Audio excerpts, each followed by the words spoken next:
guess we're in Vancouver. Wow. All right. That is daunting. So I hope you'll indulge me here for a second. Jordan and Sam have given me the honor of moderating this debate or discussion, depending on how you view it, and I think that actually creates a certain kind of responsibility, and I want to talk to you about my responsibility and how I see it, and my sense of how you all have responsibility in this as well. I suspect that what's going to happen tonight is actually historical, which doesn't necessarily make it good. There's lots of bad history. It could be good, though, and that's what I'm hoping will happen. So the reason I say I think it's historical is that we are existing in a moment where all of the systems that have helped us make sense are breaking down. The university systems are breaking down. Journalism is breaking down. And at that same moment, we have a network of people who are trying to make sense in an alternative way, and I have to say, I think beating the odds for the moment. So, here's the problem. That network is not entirely in agreement with itself about some significant issues, and Sam and Jordan have some differences that have proved very difficult. So, what could happen tonight is we could have some sort of a failure where things get even more muddled. We could tread water where nothing gets clearer. Maybe it would be entertaining, maybe it wouldn't. But best case scenario is that we figure out how to make sense of things that have gotten in our way before. And if that happens, then you all will leave here, and as you talk in your various networks, you will have something to say about in what way we upgraded our software so that we could talk more deeply about difficult issues. So, to that end, we would ask that you not film tonight's discussion and broadcast it online. It's not that we want to hide this. In fact, we encourage you to discuss it. But we would like to have all of us feel maximally free to speak here, to try out positions that we haven't tried out before in the hopes that we can get somewhere new. All right, so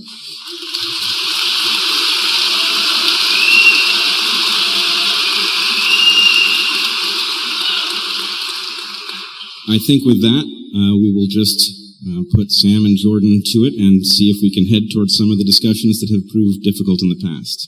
Sam, Jordan? Yeah, thank you.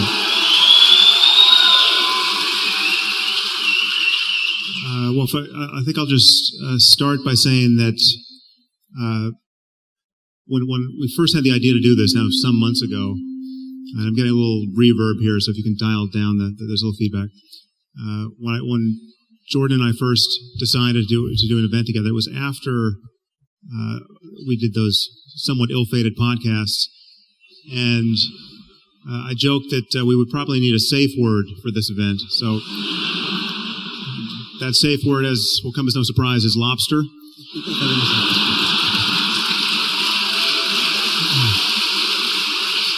So you'll know things are dire when one of us says that. But I just want to express my motive for helping to stage these events, and because I reached out to Jordan, and it really was born of seeing him in conversation with people other than myself. I saw him do a podcast with Joe Rogan. I saw him speak to Dave Rubin. I saw him speak with Bret on Rogan's podcast, and I had so much admiration for him in those conversations. 90% of what he said in those conversations struck me as really wise and useful and well-intentioned, and 10% didn't. But I noticed that it's clear to me that seeing these successful conversations with other people who I respect, I began to wonder that I might be the problem, and I think I am the problem.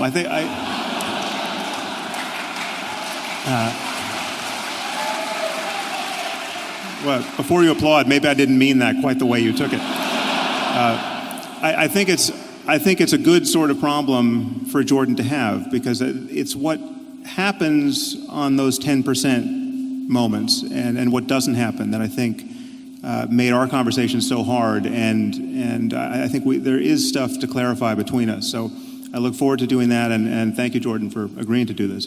It's an honor to share the stage with you, and needless to say, having Bret as a moderator is almost an obscene underestimation of the role he should be playing on any stage, because as you know, he's been on my podcast, and that was one of the best conversations I've ever had. So thank you for doing this, Bret. Thanks, Sam.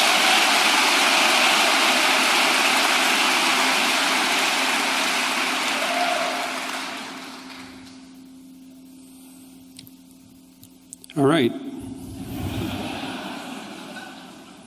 So I'm going to jump right into it, I think. Here. So look, I put up a poll a couple of days ago to find out what people, broadly speaking, might want us to discuss. And I've been taking a look at that, and I took a lot of notes, which is why I have my computer here, by the way, and my phone. It's not to check my email while the debate's going on, the discussion. I thought what I might do is just lay out some places that I think Sam and I agree. And because there's lots of places we agree. And then I want to figure out where we disagree, which I've been trying to sort out, and then I want to see if we can hash it out a little bit and move forward on that a bit. So I'm going to lay out, see, one of the things that Carl Rogers said, the psychologist, was that a good way to have a discussion with someone is to tell them what you think they think until they think that what you said reflects what they said. But look, this is a really useful thing to know if you're ever having a discussion with an intimate partner, for example, is that you have to put their argument back to them in terms they agree with. It's very difficult. So I'm going to try to do that. And so the first thing is, I think that partly what's driving you, if this is accurate, is that you want to ground a structure of ethics in something solid. And there's two things you want to avoid, two catastrophes, let's say. One is the catastrophe that you identified with religious fundamentalism, and the other is the catastrophe that's associated with moral relativism. Is that reasonable? Yeah, that's good. Okay, good. Okay, well, no, but it's... Okay, so it's crucially important that we get this right. Now, and that's something that I think we really agree on, because I've conceptualized that slightly different than you, and that might be relevant, but I think of that as a pathology of order and a pathology of chaos. So the terminology is slightly different, but I think we're working on the same axis. So that's the first thing. And then in order to do that, it seems to me, that's your first priority. And then maybe your second priority is something like, you see undue suffering in the world, plenty of it, and you would think that things would be better if that wasn't the case, and that this morality, whatever it's going to be, is at least going to ground itself in part on the presupposition that the less undue suffering in the world, the better. Is that also reasonable? Yeah, I would just add to that the positive side of the continuum as well. So as you know, the phrase I use, or the word I use for this is well-being. Yep. And I know from I don't think we spoke about this on my podcast, but from having seen you in other interviews, I think you think that phrase doesn't capture everything one could reasonably want. But I think it does. I mean, it's an elastic suitcase term for a reason, and it's actually, in reading your book, I realize there's a point of contact here, because you use the word being, capital B, being, as though it were imbued with significant gravitas, so for me, and I agree with you, that's an appropriate use of being, and for me, well-being is simply just the positive side of being. There's the negative side, the suffering we want to mitigate, but I think however good consciousness can be in this universe, that the well-being for me subsumes all of those possibilities. Okay. Well, so I focused on the suffering element, I think, as I've done in my own work, because I actually think it's easier to zero in on in some sense. Like, I think it's easier for people, and I think you lay out the argument in the moral landscape kind of like this. I think it's easier perhaps to gain initial agreement between people on what might constitute a generalized ethic, to concentrate on what we don't want. Yeah. I'm not saying that what we do want is unimportant, but it seems to me to be harder to get a grip on. We don't want Auschwitz.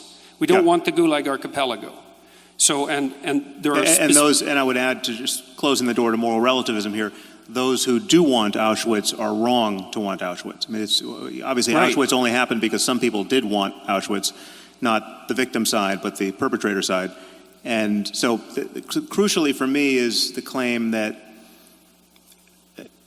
I'm a realist, I'm a moral realist, and what realism means is that that there are right and wrong answers to questions of this kind, and you cannot know what you're missing. In fact, we almost certainly don't know what we're missing on questions of human value, and our job is to discover just how good life can be and just what variables are making it needlessly horrible, and to mitigate all of that and live in a better world.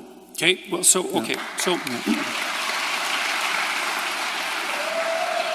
Okay, so that's a lot of points of agreement. So I also believe that there is a catastrophe of arbitrary moral injunction, and that there's a catastrophe of moral relativism, and that has to be dealt with, and that there are genuine differences between the proper way of behaving morally and the improper way of behaving morally. And I think that they are grounded in human universals, even though there's a wide amount of variation. So that's a lot of points of agreement, right? So we know that there's two things we want to avoid,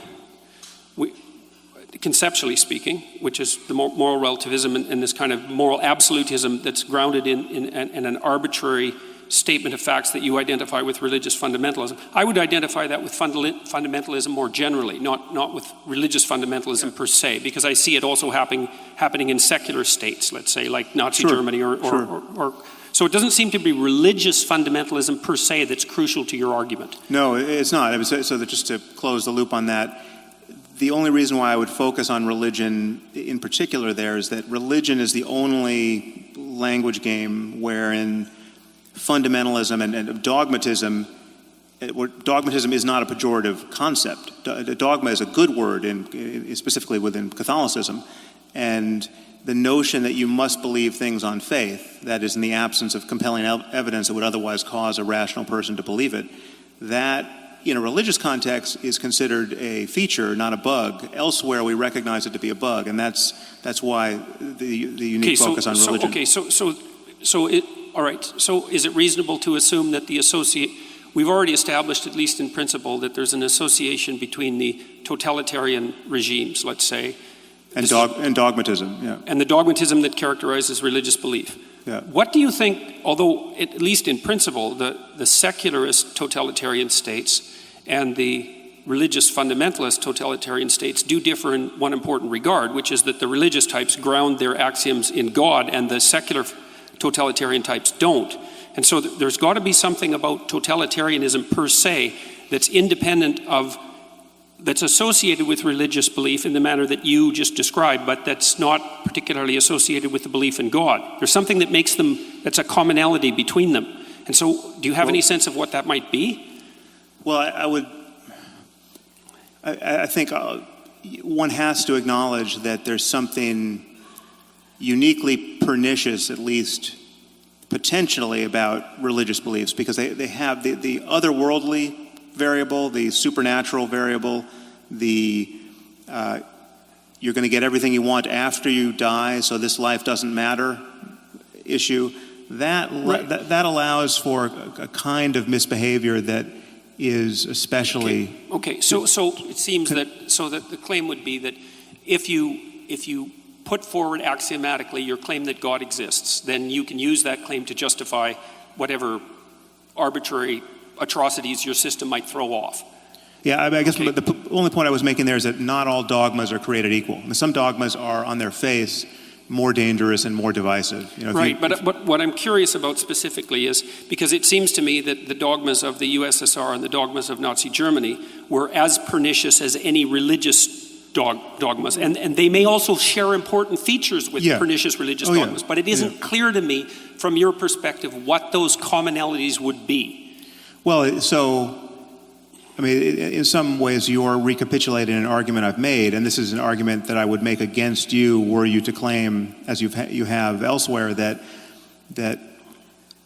atheism is responsible for the greatest atrocities of the 20th century. The idea that Stalinism and Nazism and fascism were expressions of atheism simply doesn't make any sense. I mean, in the case of fascism and Nazism, it doesn't make any sense because the fascists and the Nazis, by and large, were not even atheists. I mean, Hitler wasn't an atheist, and he was talking about executing a divine plan, and he got lots of support from the churches, and the Vatican did nothing to stop him, and fascism, as you know, coexisted quite happily with Catholicism in Croatia and Portugal and Spain and Italy.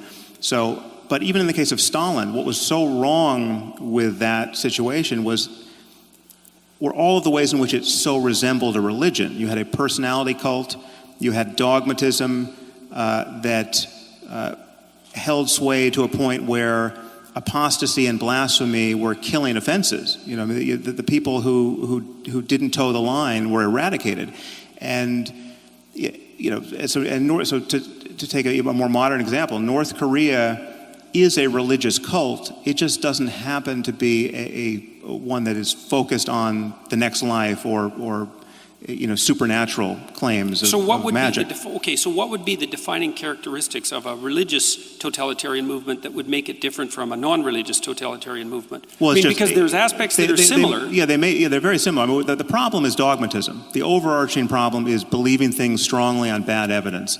And and the reason why dogmatism is so dangerous is that it doesn't allow us to revise our bad ideas in real time through conversation. Dogmas have to be enforced by force or the threat of force, because the moment someone has a better idea, you have to shut it down in order to preserve your dogmas. Okay. So the commonality seems to be something like claims of absolute truth at some level that you're no longer allowed to discuss. Yeah. So that's another point of agreement then, I would say, because part of the reason that I've been, let's say, a free speech advocate, although I don't think that's the right way of thinking about it, is because I think of free discourse, like the discourse that we're engaged in, as the mechanism that corrects totalitarian excess or dogmatic excess. And so I also think that systems of governance that are laying themselves out properly have to elevate the process by which dogmatic errors are corrected over the dogmas themselves, which is why I think the Americans are right, say, with regard to their First Amendment, is the process of free speech is the process by which dogmatic errors are rectified, and so it has to be put at the pinnacle of the hierarchy of values, something like that. No, I think you and I totally agree about the primacy of free speech. Okay, good. Okay, so that's another. Fine.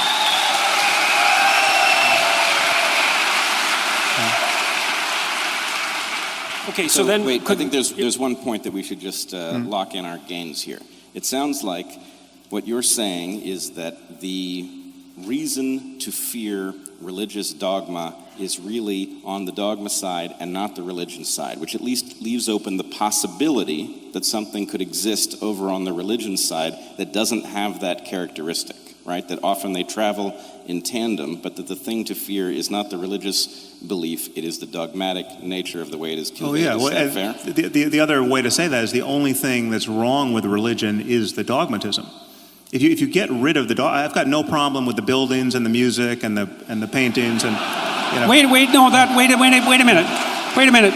That's not a trivial point, and it's not just a joke, because the buildings and the music are very important parts of the religious process. And so I know there's a humorous element to that, but it's not like Sam is throwing out the baby with the bathwater there. And to go further than that, I've got no problem. In fact, I'm deeply interested in the phenomenology of spiritual experience. So whatever experience someone like Jesus had, whoever he was historically, or any of the other matriarchs and patriarchs of the world's religions, that phenomenology is subjectively real. I mean, it's diverse. I'm not saying everyone's had the same experience, but there are changes in consciousness that explain both how religions have gotten founded by their founders and the experiences people have had in the presence of those people or by following their methodologies that seem to be confirming of the dogmas that grew up around those traditions. And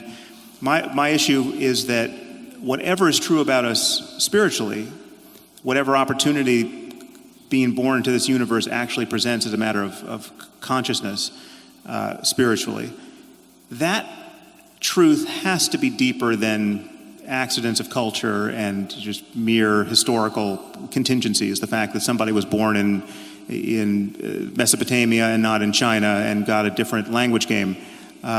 So whatever is true there has to be understood in universal terms about the nature of human psychology and the human mind. Okay, so another thing that I wanted to just point out obliquely, and then I want to return to outlining maybe where we agree, is that one of the things that was really shocking to me, I would say, was my reading of what was originally Jane Goodall's discovery about chimp behavior, because there was this idea that was really rooted in Rousseauian thinking that the reason that people committed atrocities in the service of their group identity, let's say their tribal identity, was because culture had corrupted us. So it was a uniquely human thing.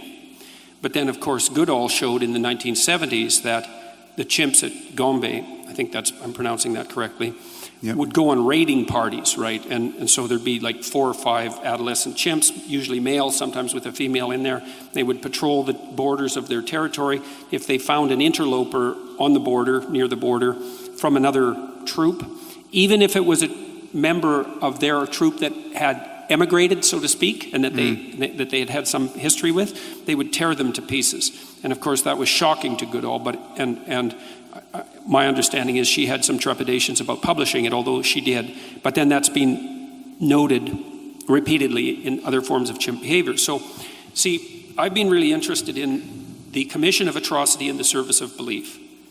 And it's tempting to pin that, say, on dogma and then to associate that with religious dogma. I think that's all tempting.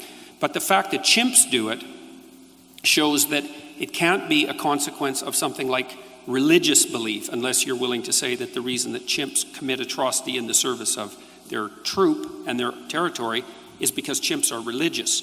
And so they're not religious, and they don't really hold a secular totalitarian viewpoint, but they still act out the atrocity element that's characteristic of human behavior. And so to me, that makes the problem deeper than one of mere, let's say, surface statements about metaphysics. Well, obviously the problem of primate aggression, which we've inherited along with the chimps, is deeper, or at least different, than the problem of religious violence or totalitarian political structures that get the worst out of people. So we have these primate capacities that we have to correct for, and we're busily trying to correct for almost everything that we've been evolved to do. We don't like the state of nature for good reason, and virtually everything that's good about human life is born of our, I would argue, culture-based and highly intelligent and necessary effort to mitigate what is in fact natural for us. And there's nothing more natural than tribal violence, which of the sort that you're describing in chimps. Okay, so then it also seems like we agree that the core element of tribal alliance, which would have its roots, say, in the chimpanzee proclivity to, or its analog in the chimpanzee proclivity to identify with the dominance hierarchy of the troop, is something that's a source of the proclivity for human social aggression that's independent of its, at least independent of any obvious religious substrate. So there are other reasons for group belief and the commission of atrocity that can't be directly attributed to religious dogma. Yeah, and what most worries me about religion, I would say, obviously religion can channel these primate urges in unhappy ways. So you can get tribal violence that gets amplified by religious dogmatism, and that should trouble everyone.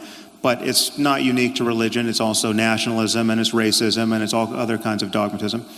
But what most worries me are those cases where clearly good people who are not necessarily captured by tribalism per se are doing the unthinkable based purely on religious doctrines that they believe wholeheartedly without good evidence. So you have the person who joins ISIS who wasn't even Muslim before they converted 16 months ago, and they go all the way down the rabbit hole to the most doctrinaire, most committed, most uncompromising view of just how you have to live in this world if you're going to be Muslim.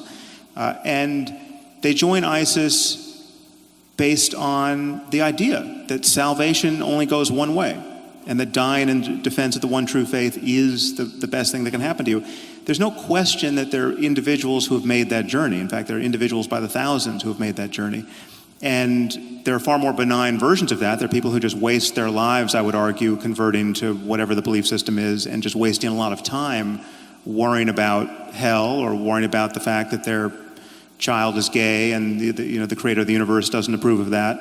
And there are all kinds of suffering that strike me as truly unnecessary, born not of, again, ape-like urges, but ideas that any rational person would, if believed, would follow to that same terminus. I mean, the thing is, if you buy the fact, again, to take Islam as a current example, if you buy the claim that the Quran is the perfect word of the creator of the universe, never to be superseded by anything humanity does now or 1,000 years from now, that commits a rational then the exercise of human reason is bounded by this, I would argue, pathological frame, which leads to certain outcomes that should really worry us. Okay. So let's take that claim apart for a minute, because that's not your claim specifically, the claim that you were describing. See, because that's really not the claim that religious fundamentalists make. The claim they make is worse than that, because they claim that the Quran, say, or the Bible for that matter, is the literal word of God.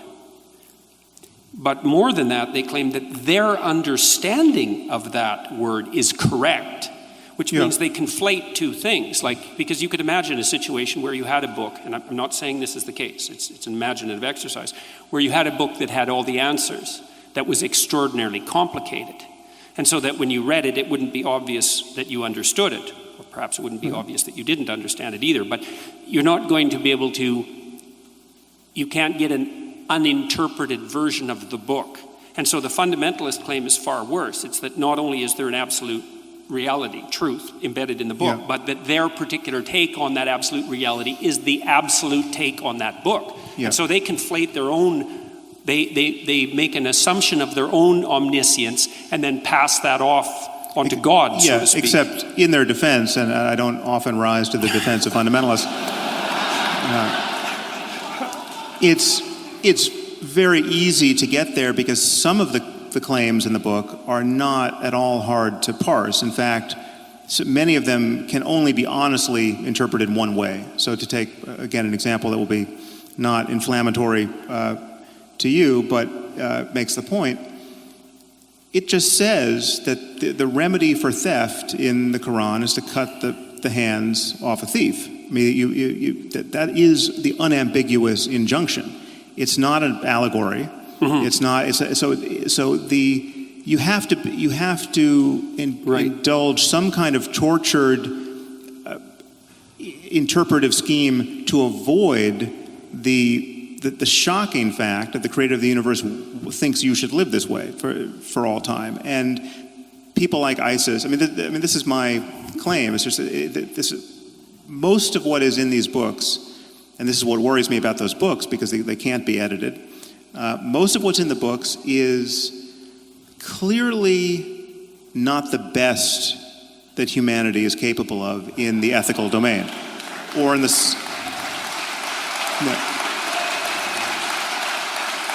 So clearly, and this is true for morality, most pressingly, but it's true for science, it's true for economics, it's true for anything else that we are wise to pay attention to. It's like slavery is condoned in the Bible, in both Testaments, and in the Quran. There's no getting away from that. Now you can say, well, it's not the central thrust of any of these books, but if you go to the books and try to figure out what the creator of the universe wants with respect to the owning and needless immiseration of other people, right? He expects you to keep slaves, and he's told you how to do it. Don't knock out their eyes and their teeth. If you're a Muslim, don't take other Muslims as slaves. But it's not an accident that the people who joined ISIS thought that it was absolutely kosher to take slaves, to take sex slaves, and they were even their use of their sex slaves was conducted as a sacrament. And that's not an accident. I mean, they were praying over the Yazidi girls before they raped them. So this is not, unlike what many people expect, it's not that this doctrine is being used as a pretext for people who would otherwise do terrible things like take sex slaves and rape them. And so there's no net damage being done here by this belief system. No, these are, I would argue, in many cases, psychologically normal people who are simply convinced of the absolute veracity of these ideas. And in this case, the perfect example of Muhammad as the most self-actualized human who's ever existed. And, what did Muhammad do? Muhammad took sex slaves.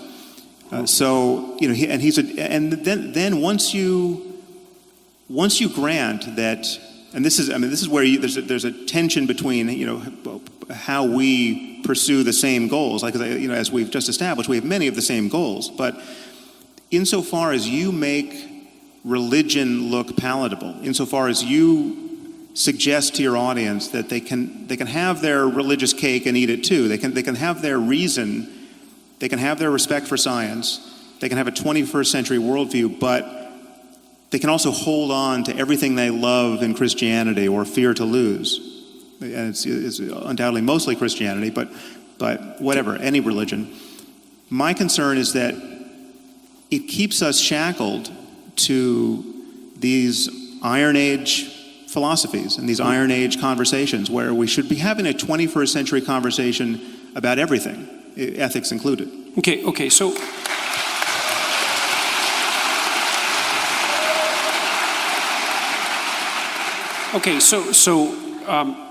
But I want to ask you a little bit about your feeling about... Wait, before you move on, I want to get each of you to clarify something so that we know where we are. So Sam, you said the problem here is that the dogma can't be updated, right? That slavery is with us permanently because it's written into the dogma. But clearly most of the traditions in which it's written into the holy book don't practice slavery, and the people who adhere to these belief systems wouldn't defend slavery. So clearly there is the capacity for an update mechanism. Well, no, but not really. I mean, they've been forced, they've had it beaten out of them, right? I mean, we fought a civil war in the U.S. to get rid of slavery. But it was Christians who abolished slavery in England, though. What was that? It was Christians who were at the forefront of the movement to abolish slavery in England. There are Christians on either side of everything. I mean, there's no one else to do the job. Right, but that's the update mechanism. Wait a second. But it was specifically Christians who were using their Christian belief as a justification for eradicating slavery. The problem was they were actually on the losing side of a theological argument. And it would be much better, I think you would agree, if one of the 10 commandments had been, don't keep slaves. I mean, there's certainly one we could swap out for that one. And so that way, it would have been much easier for Christians to have fought against slavery. And it's much harder for Muslims, frankly, to fight against it now. The problem is that there's a point I made, I think, in my first book, is that the doors leading out of this kind of fundamentalism don't open from the inside. They get bashed open from the outside. And it's humanism and it's secularism and it's scientific rationality that has exerted such pressure, such winnowing pressure on Christianity, now for multiple centuries, that's why we're not encountering the Christians of the 14th century on a daily basis. I mean, we are essentially encountering Muslims of the 14th century, not only in the Middle East, but in our own societies, in terms of their intuitions about how we should all live, right? I mean, the fact that 0% of UK Muslims think homosexuality is acceptable, right? 0%. I mean, there's almost no question you can come up with where we could poll this society and say, I mean, do you think that a lizard king is living in the Oval Office? You never get a 0% response to any poll question, right? But if you ask Muslims on the streets of London, is homosexuality morally acceptable? Apparently, you can find no one who says it is. That's shocking, and it's not an accident, right? And it would be much easier if the book actually said, you can love anyone you want, and it's not a problem. It is shocking, but I think there's a reason that you keep finding yourself at Islam, which may be the slowest to update for reasons that may be ancient. But I wanted well, to... that is a useful... well, I can do it for Christianity. I want to make the point as cleanly and as undistractedly as possible. But yeah, it's true. I have the same kinds of concerns about Christianity or Mormonism or Scientology or anything else. And the point is they're all different. And there's no reason to be, because, Islam, to take the case where it's fine, Islam doesn't represent any impediment to stem cell research, right? Because they just don't think that the fertilized ovum is immediately ensouled. It waits 40 days or 80 days or 120 days, depending on what hadith you believe. So it's just that never came up when we were all complaining about how religion, in this case Orthodox Judaism and Christianity in the States, was posing an impediment to embryonic stem cell research. Okay. Hold on. I wanted to ask you a clarifying question, too. Yeah, sure. Same level. Would you agree that there are things written into these religious texts that are unambiguously unacceptable viewed through a modern lens, and not because the texts are so complicated that we have misunderstood something, but there are things that are just written in there that we now understand to be wrong? Okay, so the first thing I would say is that we have to be very careful about equating all the religious texts. And I do actually think that you are careful about that, but that's something we can have a discussion about a little bit later. I agree with you there.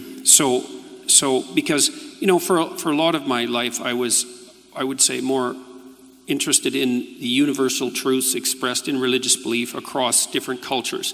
But I've become more and more aware of the important distinctions between the religious cultures, maybe in the last 10 years. So it isn't clear to me that you can just throw all religious dicta in the same bucket. And there's complex reasons for that. So, and one question which you kind of sent at Sam already is, do you see a hierarchy of unacceptability between different religious doctrines? And I would say yes. You acted, okay, fine. So, okay, now, but here's an interesting issue. And I think we're starting to zero in on, we've covered what we agree on, a lot of it, but there's another thing. Answer Brett's question, because I think it was sorry, I answered the first half of it, but the second part is, I think that, this is where I'm going to sound like a postmodernist, which I really hate.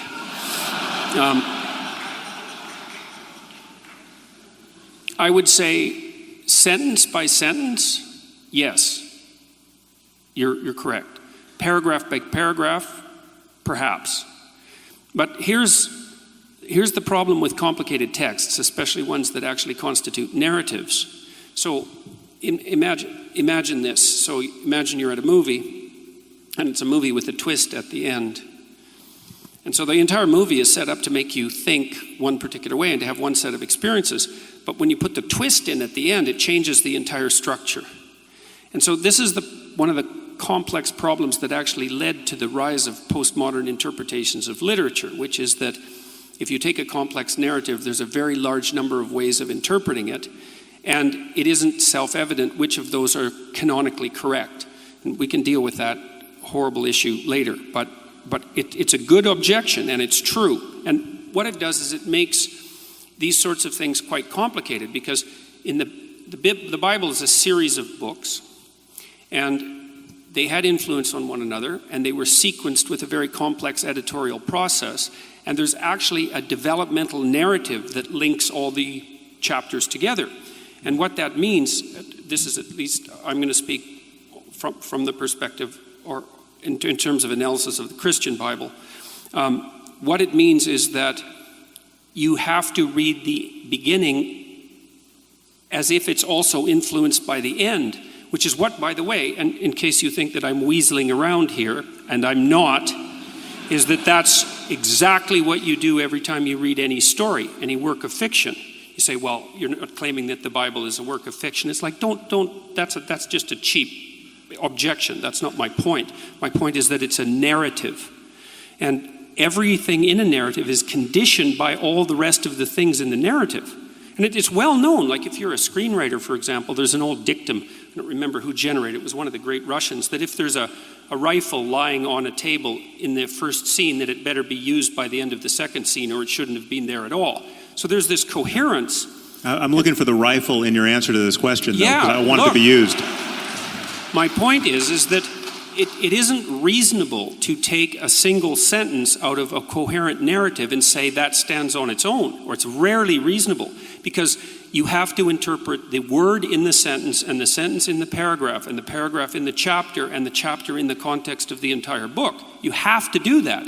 Now, you could object, and reasonably so, that there are some sentences that are so blatant that you can't use context to paraphrase them, let's say. But I think you also have to give the devil its due. The Christian Bible is a developmental narrative, and the beginning has to be read in light of the end. And is it a fact? Okay, well, so what does that do to Moses' laws of war? This is not a narrative. This is instructions about what to do when you invade a foreign land. If you intend to take over that land, you kill everybody. Right? There are other rules in there about killing husbands and taking the wives for yourself. Yeah, the Old Testament's a brutal document. Absolutely brutal. And so my point would be, I don't know that reading that portion in light of the end, even if you call the end the New Testament, I don't know that it changes Moses' laws of war and their acceptability in any hypothetically, modern if you context. take the New Testament seriously, it does, because it's a document that supersedes it. And I think there's actually technical reasons why it doesn't supersede it on every point. I mean, this is the problem. Slavery is a very straightforward case, because clearly the Bible thumpers of the South who were defending slavery with reference to the text felt they were on firm ground. And I would invite anyone to read what the New Testament and the Old Testament say about slavery to see that they were on fairly firm ground, that the balance of the honest reading was on the side of clearly we can keep slaves, right? Jesus never envisioned a world without slavery, and he admonished slaves to serve their masters well and to serve their Christian masters especially well. The English Protestants wouldn't have agreed with that because, like I said, they were at the forefront of the fight against slavery. Okay, but I think they there were clearly influenced by something outside the text, and this is, again, you're making this harder than it is, and my concern is why. Right? Well, I don't think I am, Sam, because I think that the fundamental message in the New Testament, for example, is that so then you don't acknowledge that the Old Testament. So Jews are in possession of a book that has some diabolical passages that would be better left out.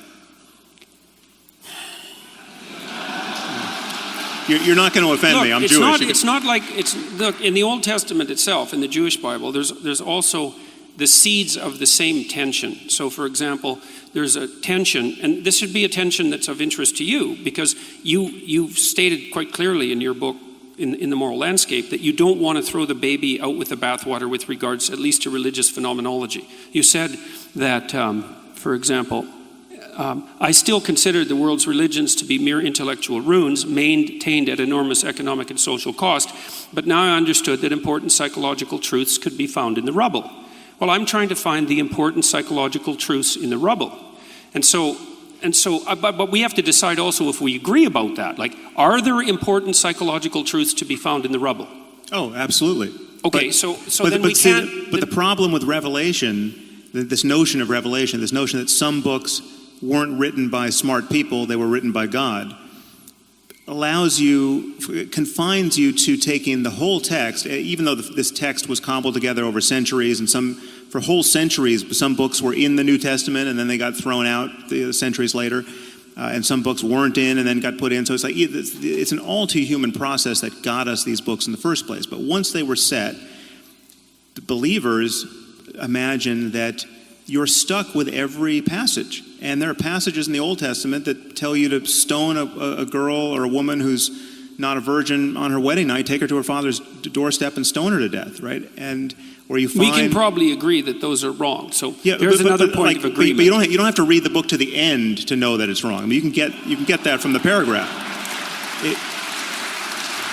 Yeah, but that isn't what I said. I didn't say you had to read to the end of the book to know that it's wrong. I said that you needed to read to the end of the book to contextualize those statements within the whole. I didn't say that there's you needed no to there's no exculpatory context to those kinds of statements, and that's a problem. Well, there is in the Old Testament. There's a real tension, and this is, I think, the tension that would be of interest to you. Is there's a tension between the dogmatic and the prophetic traditions, and I think to the degree that you're interested in religious phenomenology, you find yourself on the side of the prophetic tradition, and the prophetic tradition has implicitly in it what would you call an implicit damnation of those dogmatic. Those cruelly dogmatic rules. You see that emerge all the time in the prophetic tradition. Arguably in Christianity. I think. No, in Judaism, it's clearly there in the Old Testament with the distinction between the. I was going once again to Islam, but every prophetic. The notion of prophecy is dangerous and worth worrying about. The idea that any ancient book contains in it a perfect description of rightly interpreted, however difficult to interpret it. If you're only smart enough, you could extract from this text a perfect window onto the future, right? And that whole generations of people have lived by the lights of this cockamamie idea, right? That the world is going to end and its ending is going to be glorious, right? This is at the center of most eschatologies. It's just that when the wheels come off totally, right? That's on some levels the best thing that's ever going to happen, because it's showing you that in this case Jesus is going to come back and throw the sinners into a lake of fire. And I've read to the end of the book. It's pretty scary at the end as well. Revelation is no kidding. Well, that's a really good objection. But like when I did my lectures on the Bible last year, I said that they provided a psychological take on the biblical lectures, and that's what I'm going to attempt to maintain here. Because I don't believe that I'm qualified to make fundamental metaphysical statements, but that the scene that's delimited out at the end of Revelations, that's a very interesting book read psychologically, because it's very complicated. Anything. This is we should talk about. Well, let me just address that. I'll only take a minute to do it, and I'll try to be succinct. So there's an idea that's expressed in that book, is that it's something like things are always falling apart in a fundamental manner. It's built into there's an apocalyptic element to human life. We fail in small ways and we fail in catastrophic ways, and everything that we have, we lose and we die. So and societies come to an end. There's an apocalyptic element built into the structure of human reality. And part of what's revealed in that strange book at the end, which is like a hallucinogenic nightmare in some sense, is that the hero is born at the darkest point in the journey, and it's a psychological truth, and it's very, very apt, because at the darkest point, this is also why Christ is born near the darkest time of the year from a metaphysical perspective. There's an idea there that when things fall apart, that's the time for the birth of the hero. And the hero in Revelation is also the place where truthful speech most clearly manifests itself, because in the Christian tradition, Christ is identified with truthful speech. And so the notion there is that redemption under apocalyptic conditions is to be found in the revelation of truthful speech, which is something that you actually believe. Well, I believe in truthful speech, but I also believe that you can play this kind of interpretive game with almost any text. This way of thinking. But then you could do it with the world, Sam, and that wreaks havoc with your value from facts argument. No, actually, I didn't hear what you just said. What was that? Well, I said you can make exactly the same objection with the world of facts. Is there's an infinite number of facts, and there's an infinite number of potential interpretations, and so tracking the pathway from the fact to a value is actually impossible. It's the same argument with regards to biblical interpretation. We should talk about that, but I don't think that's a good analogy. There are more and less plausible interpretations of any situation, any data, and any text, arguably. But the problem is that you can read into any story some apparently meaningful set of psychological insights, But you can do that with any set of facts too. Well, no. There are certain things you can't over-interpret to your heart's content and come out any way you choose. My point is that first of all, this is why fundamentalism always has an edge over more sophisticated theology, because the sophisticated theology is in most cases, inspired by a more and more modern recognition that, well, we can't read it literally because it either makes no sense or it makes barbaric sense, right? So we have to get away from the literal.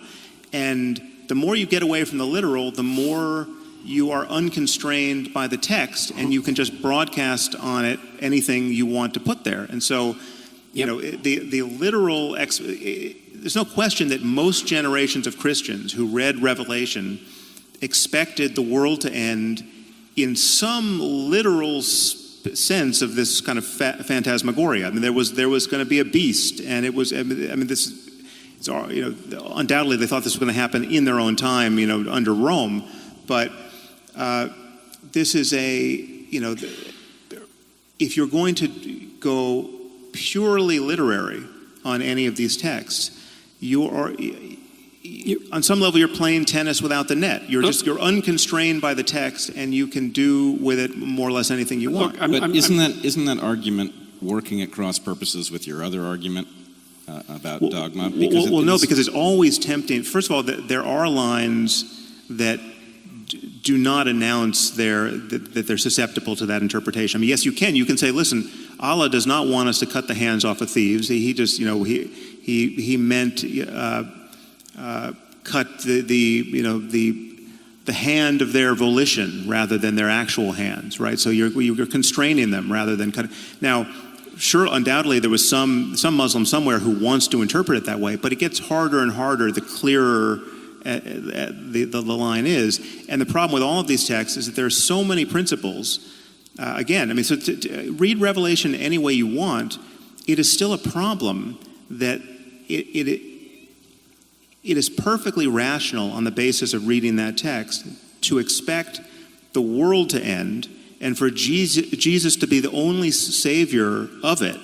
Therefore, if you happen to be born a Hindu or born a Muslim or born a Jew who doesn't recognize Jesus to be the Messiah, you are screwed for all eternity. It's a funny thing, though. I mean, it's a strange thing, let's say, that one of the things we already agreed on, as far as I can tell, is that the antidote to pathological dogmatism is free, truthful expression, something like that. Is that? Yeah. Okay. Yeah. But one of the things I would say that's absolutely crucial to Christianity in particular is the notion that the thing that's redeeming is exactly that, and it doesn't matter. So it's universal truth. Now, if we both agree on that, the idea that the free expression of truthful speech is the antidote, let's say, both to nihilism and to totalitarianism, then the notion that might be embodied in something like the Word, which is truly, I think, the deepest of Christian ideas. How is that not the same claim? Now, let me elaborate it a little bit more completely. So here's the strange thing. First of all, I agree with you, by the way, about the danger of flying off the text, right? About as you move away from the text, your interpretation gets less and less constrained. And I think it's also the same danger as of moving away from the facts, which is, I think, why you want to ground values in facts. So I get that argument, and I think it's accurate. But here's something strange, is that this notion that redemption is to be found in truthful speech is actually embodied in Christian mythology, let's say, as a personality and not as an idea. It's actually something that you embody and act out. It's not just an idea. And that's why there's an emphasis on the idea of the embodiment of the Word in flesh. It's a very sophisticated idea. I mean, it's an insanely sophisticated idea. So, and there's one more thing. Okay, so look, you've made the case, and I hope we can really get to this, because this is the really tough part of our discussion, I think, is that you want to ground the world of values in something that's true. We could say objectively true, but let's just say true for a minute. And I share that desire, but the problem is that I can't see, and you actually state this in your book, I can't see how you can interpret the world of facts without an a priori interpretive structure.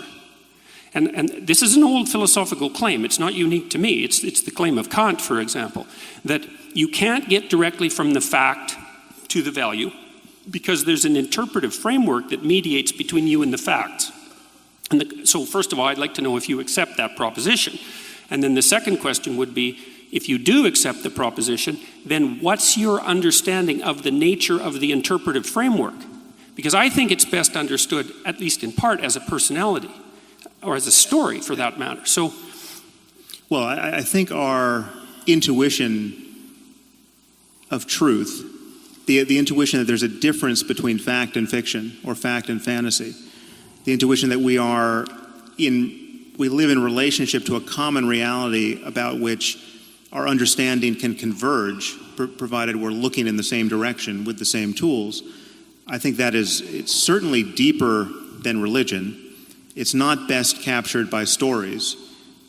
Even if you could, as a matter of historical fact, point to its roots in story and myth and religion, that's not an argument that it's now in the 21st century best captured by story and myth and religion.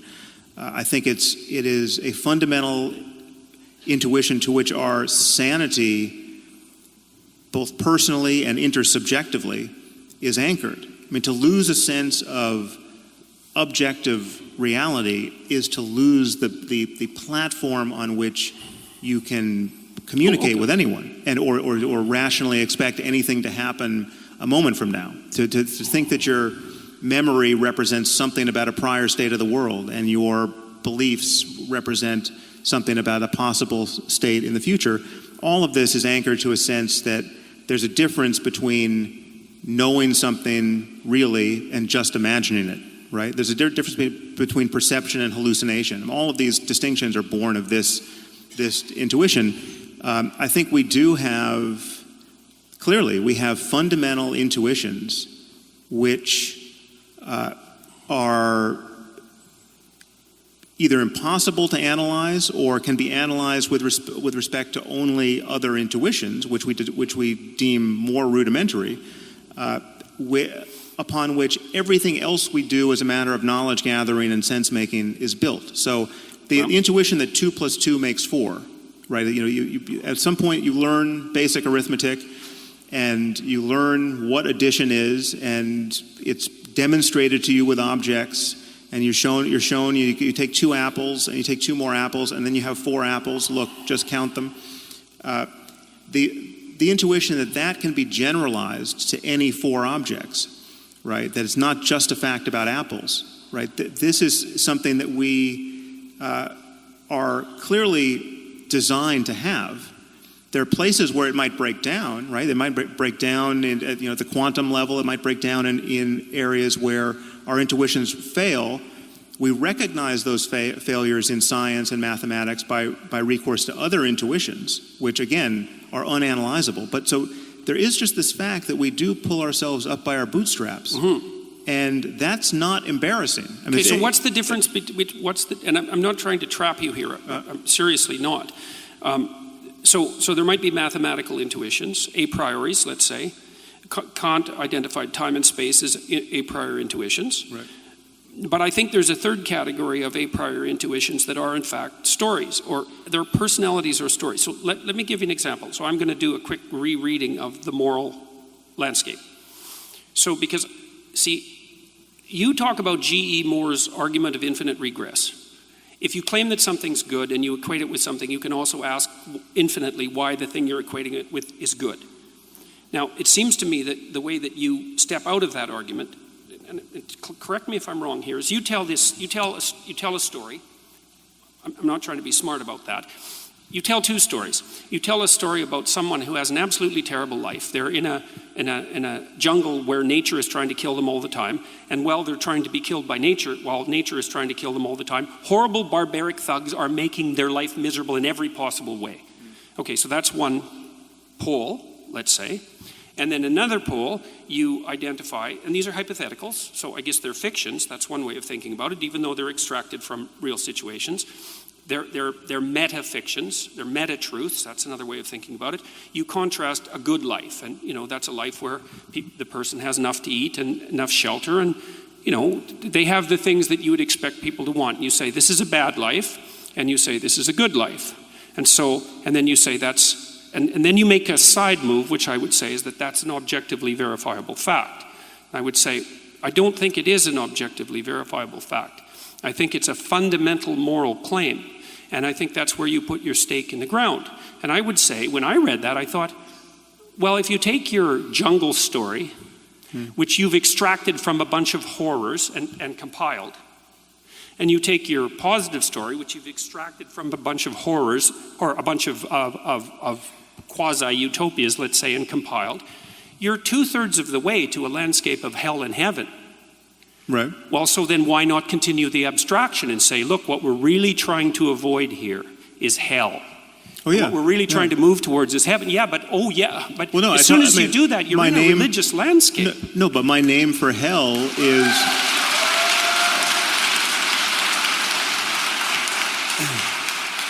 This is very interesting because, like, you and I were talking about this at dinner.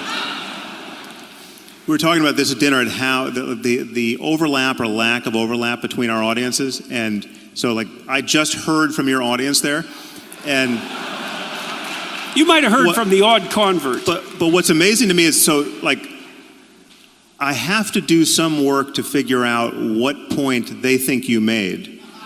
Because wait a second. Wait, no. Hold on. No. And I said, if you're going to produce a fiction, why not go right to the end? Okay, because you did produce a fiction.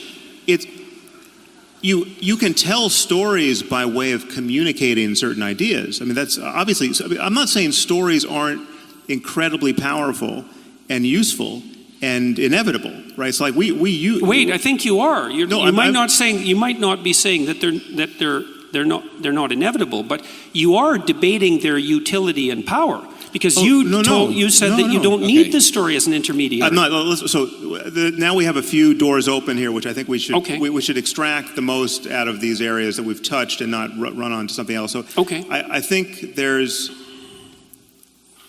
to talk about the utility of story, right, which is obviously a fact about the world and about human psychology that you're reading a lot into and more into than I'm reading, right? And the people we just heard from love that you...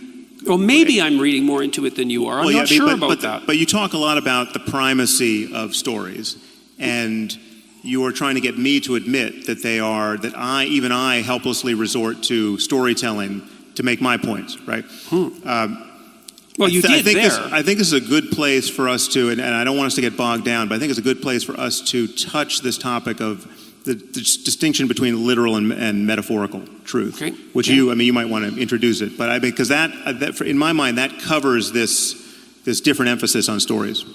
Okay, briefly, but we are at 60 minutes, and we had agreed to go an hour and 15 before we start Q&A. So I agree that metaphorical truth is relevant here. Metaphorical truth is my argument that there are some things which are literally false, but if you behave as if they were true, you come out ahead of where you would if you behaved according to the fact that they are false, and so that these things hover in a kind of intermediate space. To call them false is incorrect. Right. And I hear Jordan wanting to call them true because they're so useful. Right. Well, but you also look, this is what happens in the moral landscape, I think.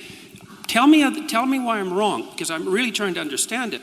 See, I think you dealt with G.E. Moore's problem of infinite regress by staking a moral proposition. And your moral proposition was, look, here's a way things can be horrible, and here's a way things can be good. Can we accept that this is horrible and this is good, and that we should move towards good? And if the answer is yes, we can accept that, then we can proceed. And maybe we can even proceed with extracting values from facts, but we have to accept that a priori presupposition first. And you insist that we have to accept it because it's objectively true. And I don't think that's correct. Well, so let me just get the proposition clear. Yeah. So my argument is that the worst possible misery for everyone is bad. That's hell. Okay, so hell is the religious version of that, but you can forget about religion or whether there's a God or anything else. That we live in a universe that admits of the possibility of experience. I'm asking you to imagine a universe where every conscious mind, every mind that can have an experience, is tuned to the worst possible experience for that mind for as long as possible. So there's no silver lining, there are no lessons learned. Everything that can suffer suffers as much as it possibly can for as long as it can. Now that includes human beings, it includes animals, it includes future AI that we might build that can suffer. It includes beings that we'll never know about, right? So my argument is that's bad. If anything is bad, that's bad. Okay, we don't disagree that hell is bad. If the word bad is going to mean anything, that's bad. And you can't say... That's fine, but it's not a factual claim. No, it is. It's a factual. It's a claim about... So I would argue to you, and again, it's hard to impart this intuition if someone doesn't share it, but if someone doesn't share this intuition, I have no way of interpreting any other word that comes out of their mouth after they admit they don't share this. So just imagine someone saying... But even that doesn't make it a factual claim. No, so again... So you guys are going to get stuck here, and I think you're going to... Yeah. No, again, give us one more minute. Okay, one more minute. One more minute, because I don't think we'll get stuck here. Every claim we make about anything, at a certain point, if you trace all the tools we're using down to, turtles all the way down to something that we can't explain and justify, right? This is true of physics, it's true of mathematics. I just said it was true of arithmetic. Gödel proved it's true of arithmetic. I mean, we have intuitions of truth that can't be cashed out by recourse to the system itself. And it's true morally, I would argue, in this sense, that yes, the worst possible misery for everyone is bad. And if you're going to say, well, okay, who knows? Maybe it's good. What does bad mean?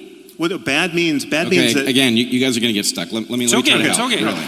It's okay. What does bad? I agree with you. I really think that we're going to go down a rabbit hole here, and we'll never come back out. This is a crucial issue. It's an absolutely crucial issue. This is why you get stuck. All right, so we have a mutiny here. We're at war with our moderator. Yes. Give us 2 more minutes because it is crucial. Okay. Well, so let me. I mean, honestly. By the way, I have a prediction that in 2 minutes we won't be any farther than we are now. Okay, let's bet. I'll bet you $1. You're literally playing devil's advocate here because you don't believe that hell might be good. No, right? Of course not. Okay, I didn't say that for a second. So you're willing, I agree that it's bad by definition. This isn't I would argue that anything if you're going to use the word bad and good, or better and worse, or make any value judgment about anything, it will implicit in those judgments will be an acknowledgement, whether you're going to acknowledge it or not when I put the question to you, that the worst possible misery for everyone is bad. You can't use the word bad unless you're going to acknowledge that. I'm not disagreeing in the least about that. Okay, not a bit. So it's built into your good and badding with respect to every other situation in life. Fine, I agree. If you're going home tomorrow and a bus drives by and cuts your hand off, and you say, well, that was bad. It only makes sense with reference to this underlying claim. Well, it would be worse if the other hand got cut off too, and everyone's hands got cut off. You're beating a dead horse here, man. I agree with you. So I'm saying that everyone assumes this, whether they claim to or not. Okay. So to say, and this is how I bring G.E. Moore's argument to end. Yeah, right. He says his argument depends on it being intelligible at that point to say, well, is that really bad? Is it really bad? Okay, well, what would really bad be if the worst possible misery for everyone didn't get you there, right? There's no other space to occupy. I'm also not disputing the utility of your move to bring G.E. Moore's infinite regress to an end. I'm disputing something very specific. I'm disputing the issue that that's a factual claim. That's all. Well, hell is bad. We should avoid it. It brings Moore's infinite regress to an end. All of that. I agree. It's deeper than a factual claim. It's just a claim about it's a claim that is required to make any value judgment intelligible. Right. Any value judgment. So yes. So it's like it's not an arithmetical claim. So an arithmetical claim about addition in this case is. Now you're making my point for me. You could say the same thing. You could say, when I say 2 + 2 makes 4, you could say, but is that a factual claim? And there's some way of jiggering the way you talk about facts with respect to mathematics, where I can say, well, it's not a factual claim, but it's an arithmetical claim. It's a mathematical claim. Well, right? I'm also not trying to... I just don't see a need to balkanize our claims in this way. Yep, fine. What I'm trying to do what I'm really trying to do, we need... See, the problem I have with your argument, and this isn't... I don't mean that you're wrong. I see what you're doing, and I see why you're doing it. And it's, as far as I can tell, it's laudable. But the problem is that, as far as I can tell, there's problems it doesn't solve, and there's other problems it leaves unaddressed that don't have to be unsolved or unaddressed. And one of the problems is this problem of the intermediary interpretive structure. And you already said we need intuitions to guide our interrelationship with facts. Okay, so we've already agreed on that. So the question is, what are the nature of these intuitions? And I'm saying some of those intuitions take the place of stories, take the form of stories, but even more than that. So I'm going to go after the hell thing again, okay? Because you said, well, it's bad, and you made sure that I also agreed with that, which I do. I agree with that. And then it's a point of profound agreement between you and I. Like, I've spent my entire life trying to understand why people did the worst things they could possibly imagine in the service of their dogmatic beliefs. And so I think that that's not good. Seriously, and I'm no fan of moral relativism. So we're on the same page there. Now, but what I noticed in when you wrote The Moral Landscape is you tell it, and I'm not trying to trap you. You tell a story about, it looks to me like it's a story about heaven versus hell, essentially. Let me use that language momentarily.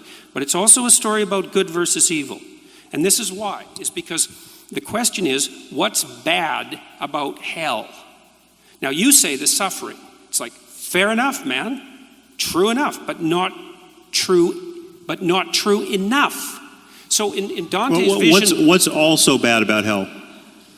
In addition to the suffering. The actions that put you there, the malevolence that generates it. Okay, but that's part of the suffering. So No, it's not. No, it's not. It's not the same as the suffering. It's not the having your hand cut off. It's the pleasure that's derived by the person who cut it off. And that is a different thing. That's more.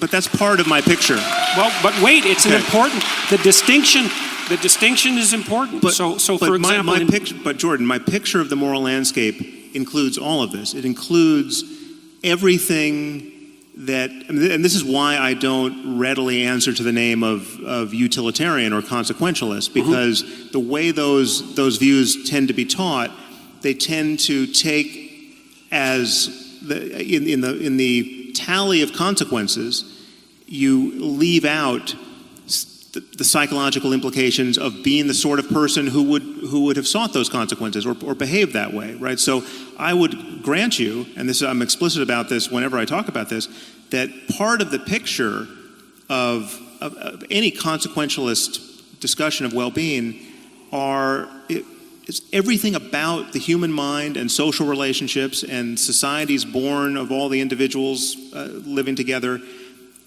Everything there that leads to different states of consciousness. So it's like you having negative intentions towards other people that give you that produce certain negative actions in the world.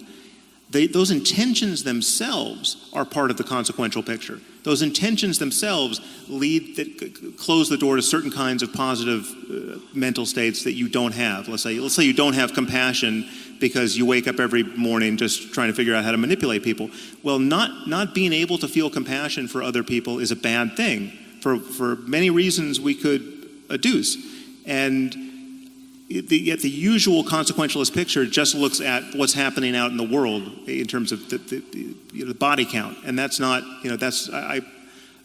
it's all part of this picture. We're all talking. Anything that can possibly affect a conscious mind anywhere is part of the picture that I'm painting, that I'm calling the moral landscape. Okay, so I want you to let me step in. I think I can. We need to bring you guys. I can get us somewhere. All right, I'm going to start with you, Sam. Let's swap out the idea of metaphorical truth for something a little harder-headed. Heuristics, right? We have heuristics. We use them to perceive the world. They're often highly reliable. In fact, almost everything that you believe that lets you operate has to be a heuristic of some kind. I mean, if you decided to learn to drive and you got into the car and they said, okay, well, it's all quarks out there, right? You need to understand how quarks interact with each other. Not useful. Right, not useful, right? What you need are some heuristics in which you can stipulate that there's something called a vehicle out there and you don't have to be overly precise about what it is and you learn to avoid it, okay? The heuristics vary a lot in quality. Some of them are really good. The periodic tables are really good, okay? The idea of gravitational potential energy is kind of crappy, right? If I have a phone on a table here, I can tell you how much potential energy it has by measuring its mass and its distance from the ground, but if I've got a hole at one depth on one side of the table and another depth on the other side of the table, I can't calculate it because it's a crappy heuristic. Works well enough in regular stuff. Right. Now here's the question. What if these religious texts are heuristics through which most people simplify calculations that they are in no position to do based on the limited amount that they are capable of perceiving, the amount that they understand about the things that are in play. So they're deploying these heuristics maybe to reduce things that degrade well-being. If it were true that religious heuristics increased well-being by allowing people to actually, on average, operate in the world in a way that increased well-being, what would you say about them then? Well, I would worry much less about them, obviously. I mean, and that's why I don't treat all religions equally. I mean, they're religions I literally never think about because I'm not seeing the daily casualties of those belief systems. So, But you say that as people get away from fundamental versions of these things, and I'm not advocating for fundamentalism here, but you say yourself, as people get away from the fundamental versions of these things, things tend to go haywire. And so, in essence, what you're saying is that as they tend to go haywire in what sense? Oh, I thought I was interpreting... Multiplicity of interpretations. Right. Well, yeah, but so people are in moral search of better problem. heuristics. I think the pressure is some of these heuristics are obviously so bad that there's civilizational pressure to find better interpretations. And but you said that the fundamentalists have an advantage. Yeah. What is that advantage? Because if you just go back to the text and say, listen, I want to understand what these words mean, right? You get at the first pass the quote literal interpretation, right? And you're not bringing any armamentarium you've got from the outside, from other parts of culture, to parse the text. You're just trying to, if it's in English and you speak English, you're just trying to decode the words, right? And when it says, if the girl's not a virgin on her wedding night, take her to her father's doorstep and stone her to death. That you know what stone means, you know what girl means, you know what father means, and you're 90% there to an obvious atrocity. Right? I get the horror of it, and we'll get to that in a second here. Yeah. But the basic point is to say that the fundamentalists have an advantage is to acknowledge something functional about those stories, which I'm claiming are going to be some kind of evolutionary heuristic for living a life. Doesn't make them defensible. They have an advantage. It's not an advantage that. It's an advantage. It's a mimetic advantage. It's an advantage. ISIS has the advantage when the people who share their interpretation of Islam. It's why someone like Anwar al-Awlaki could make YouTube videos that so many people found compelling. It's because it's totally straightforward. It's like the advantage is, listen, there's a lot of people spending a lot of time lying to you about what these books mean and what the prophet and how he lived, right? You know in your heart that my interpretation of this is correct. You just read the words, right? And there's a strength in that. There's an honesty in that. It's clear when it says sacrifice a goat. Goat means goat, right? Like you don't have to do something else to make goat mean having nothing to do with goat, right? And so that it's an asymmetric war of if you're going to try to make your dogmas more and more palatable by importing stuff that clearly was never even in the worldview of anyone who birthed these religions, you're not doing that because you want to live even more by God's word. No, you found some of God's words unacceptable, right? And every fundamentalist can sniff that out, and they're right to sniff it out because it is in fact the motivation. Okay, good. So I think we've got a tenuous kind of agreement that there might be some kind of utility, that utility might be morally questionable sometimes, but that there is some reason that people would resort to a fundamental, simple interpretation, because as they depart from that interpretation, things get more difficult and it creates some kind of disadvantage. Well, part of the problem with that would be that as you move away from the text, you fractionate the moral belief system and you end up with a nihilistic situation. So as you move away from dogmatism, you move towards the parallel danger, which is moral relativism and nihilism. And so hopefully you can find some balance. So let me ask you... No, I want to ask you a question. Oh, yes, okay. Yeah. So, and also, what time do we actually stop this part? Because it's 10. I just missed the time card. But I think we have another couple of minutes. Okay. So... There's no objective reality to time, I think. Actually, it's a pretty good conversation we could have. But okay. So here's my question for you, is if we agree that there is some way in which religious texts carry some kind of value because they allow people to figure out how to navigate their lives in ways that might reduce suffering, reduce the complexity of the choices that they have to make, presumably you will agree that that would be consistent with an evolutionary interpretation, that the fact that the stories themselves are yes. functional would provide an advantage to those who were deploying them. Yes. So here's the problem.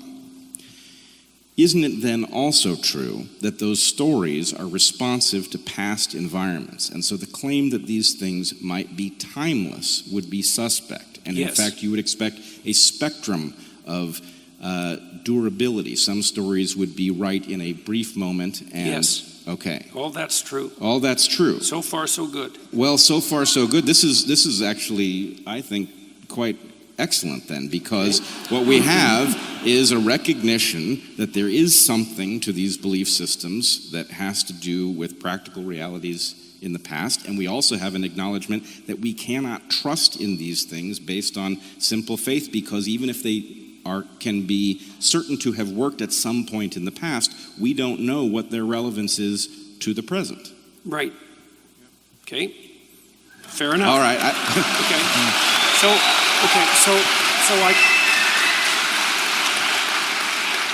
I would say that's two things about that. That's exactly why we're having this discussion. And you see, what happens in the most profound of such texts is the idea that the process by which your knowledge is updated has to occupy a position in the hierarchy of values that supersedes your reliance on dogma is the fundamental claim. That's why, for example, in Christianity, the notion is that the word is the highest of values. And that's the embodied word. And that's the thing that mediates between order and chaos. And everything else has to be subject to that. And I would say that's not a claim that's unique to Christianity. So, for example, okay, no, I think because we're being told we're out of time here, so I want to give Sam his reaction to that as well, and then we'll move on to Q&A. Well, I'm tempted to just ask Jordan a question here. I mean, it's hard to know what to save for tomorrow night, but I feel like we've got 3,000 people sitting here who would really like an answer to this question.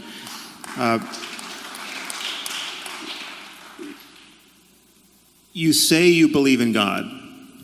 You have been... No, I say I act as if he exists. You say what? I say I act as if he exists, which is a much more precise claim. Okay, so then what, but in this case, what...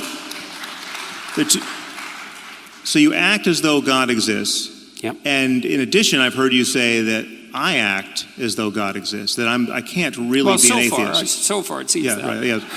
We'll see. The night is young. Yeah.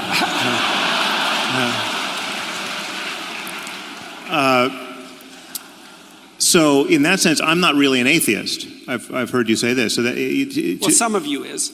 Well, if I were really an atheist, I would be far more poorly behaved than in fact I am. Right? I would be like Raskolnikov committing murders and assuming there was nothing wrong with it. It would be more likely, yes. Yeah. Okay. So wait, that's a big distinction.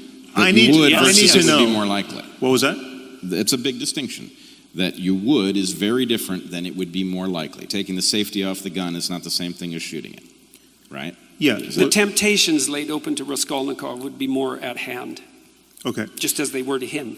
So, in what sense do you mean? What is the God that you act as though he, she, it exists, and what is the God-shaped thing I must have in my life to prevent me from being a quote real atheist? Well, okay. First of all, I have to point out that there's no possible way I can answer both those questions in 2 minutes. Well, it's the same question. But, I mean, yeah, what do you mean by God? Okay. Well, I'm going to tell you some of the things that I mean by God. Okay. We do have to get to questions. Maybe we're going to do this tomorrow. Yeah, maybe this is where we start. Oh, God. Well, that was a pretty resounding no. It seems like that constitutes an audience question, wouldn't you say? All right. I tell you what. Let's...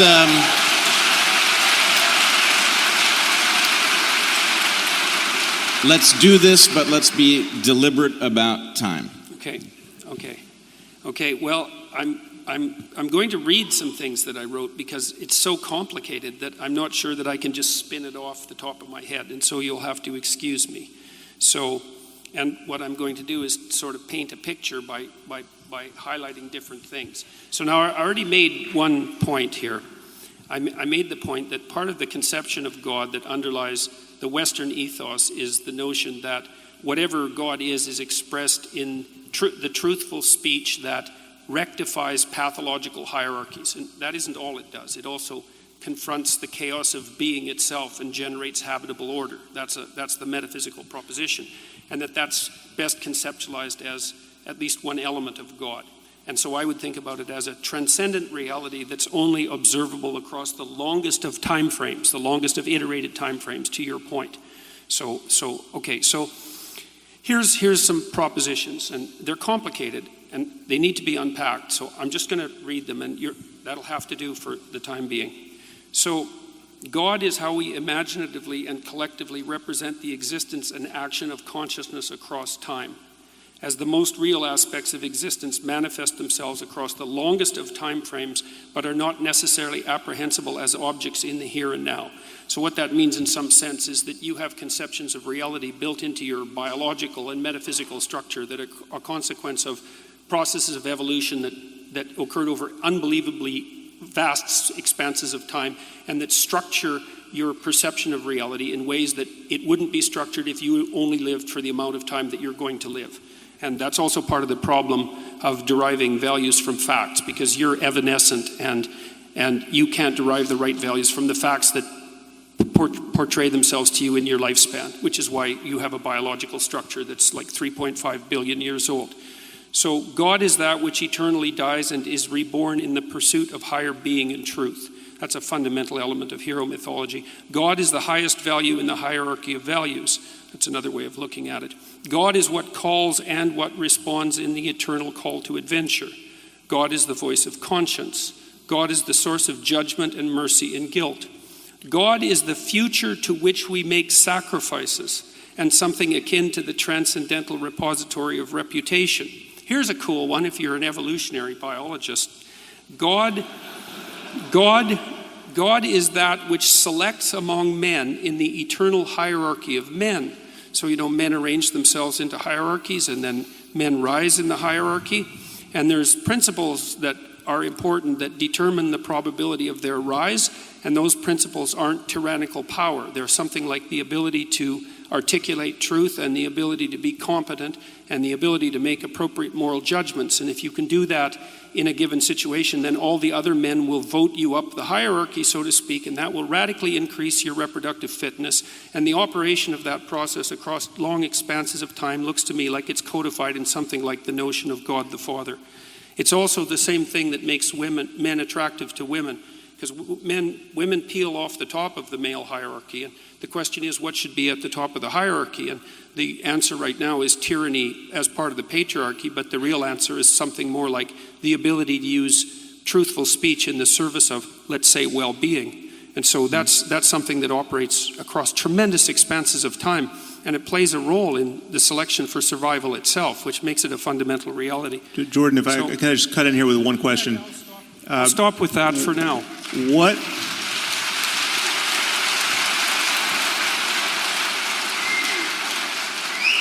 So I was not hearing in that list of attributes a God who could care if anyone masturbated. I was not hearing a God who... Depends on what else is stopping you from doing, Sam. Sorry, I missed that. I said it depends on what else it's stopping you from doing. Well, yeah, okay, so it's yeah, important to live. It's important to do something other than masturbate. Yes.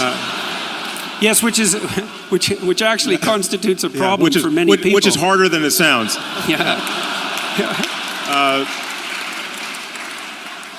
I'm not hearing a God, a personal God who can possibly hear anyone's prayers, much less answer them, right? And I'm wondering what percentage of religious people who would say, "Oh yeah, I believe in God and it's the most important thing in my life." What percentage of those religious people do you think have in mind a God of the sort you just described? I don't know, Sam. It's a good question, because when I go talk to people, when I talk to people online and use exactly this terminology, millions of people listen. So it's not so obvious what percentage of people see it this way. It may be that they have the intuitions, but they haven't been articulated well. I mean, this is the problem. This is what worries me about this. So, you could do the same thing with the idea of ghosts, right? So people traditionally have believed in ghosts. It's an archetype, you might say, the ghost. Survival of death is certainly an archetype. And we know what most people most of the time mean when they say they believe in ghosts. And I say, I don't believe in ghosts. And you say, no, you do believe in ghosts. Ghosts are your relationship to the unseen. That's a ghost. So you have a new definition of ghost that you're putting in the place provided, which I have to say, well, of course I have a relationship to the unseen, so yeah, I guess I do believe in ghosts. You know, you win that argument. But that simply isn't what most people mean by a ghost. Most people but you can't use that simplified argument about my conception of ghosts as an analogy for the propositions that I just put forward. This is what I see you do. I mean, maybe you have more to say on the topic of God, but this is what I hear you doing with God. You have defined the God that most people believe in, and we know this is the God that most people believe in. I was asked what God I believed in. I'm asking you what percentage. Yes, but you by shifting the definition, you have robbed the noun, the traditional noun, of its traditional meaning, and you're imparting to people. Wait a second. I'm not so sure. What do you mean by traditional meaning? Look, it's one of the elemental claims in the Old Testament is that you're not even supposed to utter the name of God, because by defining it too tightly, you lose its essence. And so let's not be talking about what the classical definition of God is here, okay? It's a historical non-starter. Okay, and there's plenty of religions that Can I check in with the audience? Is the audience all right with us continuing down this road? No. Okay. So can I jump in here? You're sacrificing your Q&A. So yeah, that it is at the expense of Q&A. That's what you're giving up. But I think it's probably worth it. So let me say, Sam, I do not believe in a supernatural God, but the God that I heard Jordan just describe, I do not have any difficulty understanding why he might care if you masturbate, and I also don't have any trouble figuring out how he might answer prayers. Well, tell me more then. Well, I can tell you how a prayer might be answered. Okay, but these are it's specific, so you could let me do that. It'll be interesting. So I'm not Jordan. We've not talked about this. If I heard an answer from him that actually would satisfy me as to what the mechanism of action might be, that'd be pretty interesting. And if he can tell me what I heard, I think it would suggest that we're not just making up stories here. Okay, and you might like this, you maybe not, but it's possible. Okay, so imagine that. Okay, so let's imagine that hellish situation that you laid out. Okay, but let's put the extra twist in it, because one of the things that we both decided, I think, was that you also have to build in the intent into that. So let's say the hell that we're talking about isn't the victim of the terrible massacres that you laid out in the jungle story, but a perpetrator. Okay, so someone who's actually acted in a malevolent manner, truly malevolent manner. Okay, or maybe perhaps we wouldn't have to take that extreme case. We could say, well, perhaps you've decided that, any of you, you've decided that you've seriously done something wrong.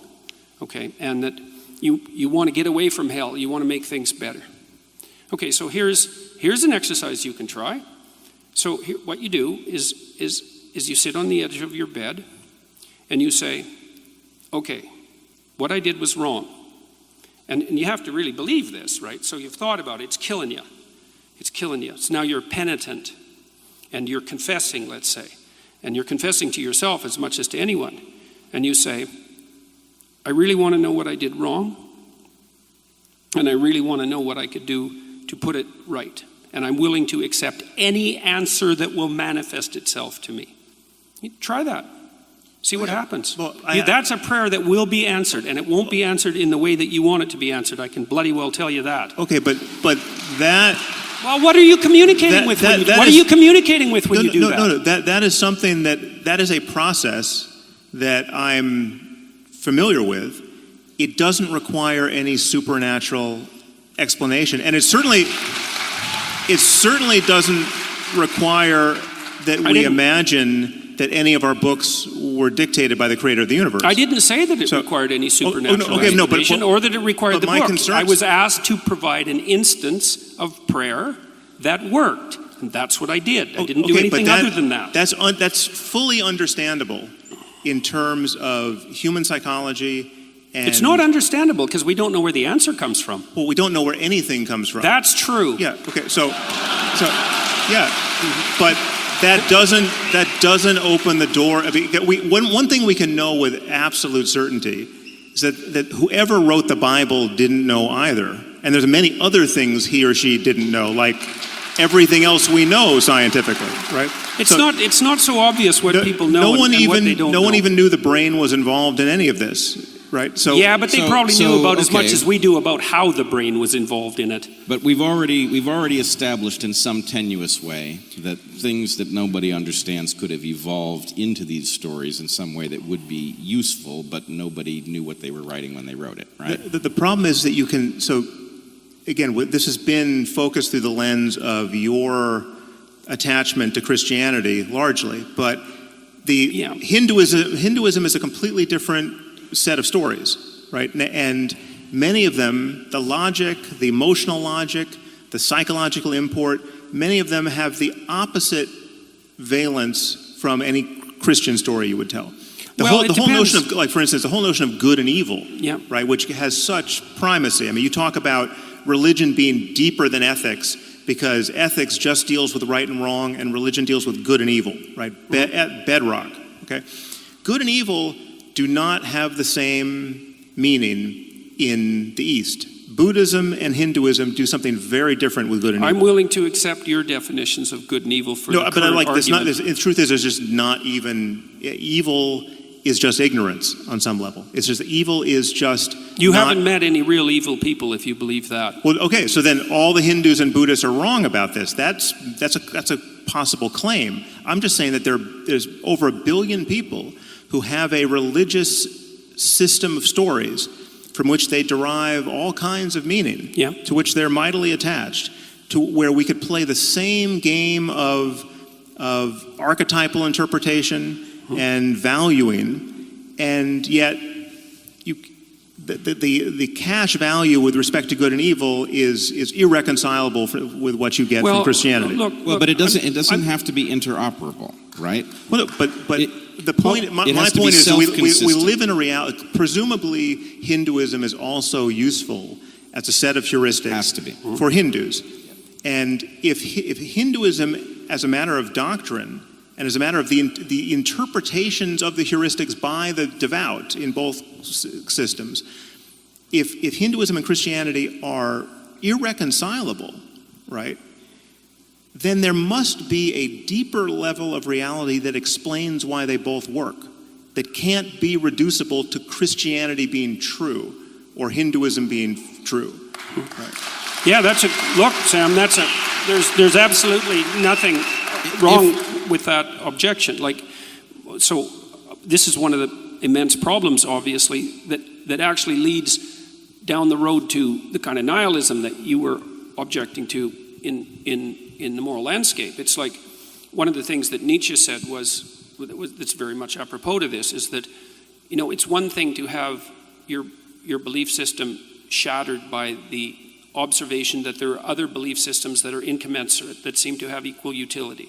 So but it's even worse is that once you make the observation that there are other belief systems that have equal utility, then it can shatter your belief in belief systems themselves. And then you're in the postmodern nihilist landscape, and that's a big problem. Or you could just be in a more fundamental landscape that subsumes both of those belief systems. That's fine. Let's hope that can happen. Yeah. But I would say that's the landscape that I'm trying to pursue. Now, you said that that I've been approaching this, say, from a Christian perspective in this dialogue, and to some degree that's true, but there are reasons for that. But I would also say I'm also doing what you recommend doing. Because in Maps of Meaning, for example, because you said, well, what about this problem of multiple interpretations of the text? You wrote Maps of Meaning. What's that? You wrote Maps of Meaning. I wrote the moral landscape. Sorry, I must have missed. Sorry, I must have missed. I misspoke. That I'm was starting confusing. I'm starting to get tired. But what I tried to do, I tried to address that problem seriously. Like, it's a really big problem. It's the problem of multiple interpretations. It's the postmodern problem. Is that there's an infinite number of potential interpretations. Okay, so so what do we do about that? And the answer is, it's something you allude to, in the moral landscape. And it's part of the basis of your argument why these things need to be grounded in facts. So, because that is part of the answer to the problem of an infinite number of interpretations. In Maps of Meaning, I tried to do what E.O. Wilson recommended, but this was before he wrote his book. I tried to use a consilience approach. So I looked at multiple religious systems. I looked at Christianity. I looked at evolutionary biology. I looked at philosophy. I looked at neuroscience.